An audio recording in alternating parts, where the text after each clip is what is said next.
ಪ್ರಿಯ ವೀಕ್ಷಕರೇ, ನೀವಿನ್ನೂ ನಮ್ಮ ಚಾನಲನ್ನು ಸಬ್ಸ್ಕ್ರೈಬ್ ಮಾಡಿಕೊಂಡಿಲ್ಲ ಎಂದಲ್ಲಿ ಕೂಡಲೇ ಸಬ್ಸ್ಕ್ರೈಬ್ ಮಾಡಿಕೊಳ್ಳಿ, ಲೈಕ್ ಮಾಡಿ, ಶೇರ್ ಮಾಡಿ ಹಾಗೂ ಪಕ್ಕದಲ್ಲಿರುವ ಬೆಲ್ ಐಕನ್ ಅನ್ನು ಕ್ಲಿಕ್ ಮಾಡಿ. ನಮಸ್ತೆ ವೀಕ್ಷಕರೇ, SGR 5 ನ್ಯೂಸ್ ಕನ್ನಡಗೆ ಸ್ವಾಗತ. ನೀವು ನೋಡ್ತಿದ್ರ ಮುದ್ದೇಬಿಹಾಳ ಸುದ್ದಿ.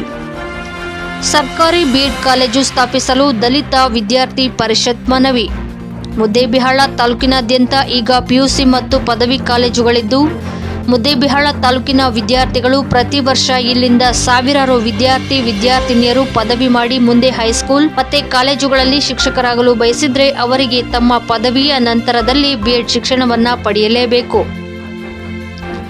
ಮುದ್ದೇಬಿಹಾಳದಲ್ಲಿ ಈಗಿರುವ ಖಾಸಗಿ ಶಿಕ್ಷಣ ಸಂಸ್ಥೆಯೊಂದರ ಅಡಿಯಲ್ಲಿ BEd ಕಾಲೇಜ್ ಇದ್ದರೂ ಅಲ್ಲಿ ಹೆಚ್ಚಿನ ಶುಲ್ಕವನ್ನ ಕಟ್ಟಿ ಪ್ರವೇಶ ಪಡೆಯಲು ಬಡ ವಿದ್ಯಾರ್ಥಿಗಳಿಗೆ ಪ್ರವೇಶ ಪಡೆಯಲು ಕಷ್ಟವಾಗಿದೆ.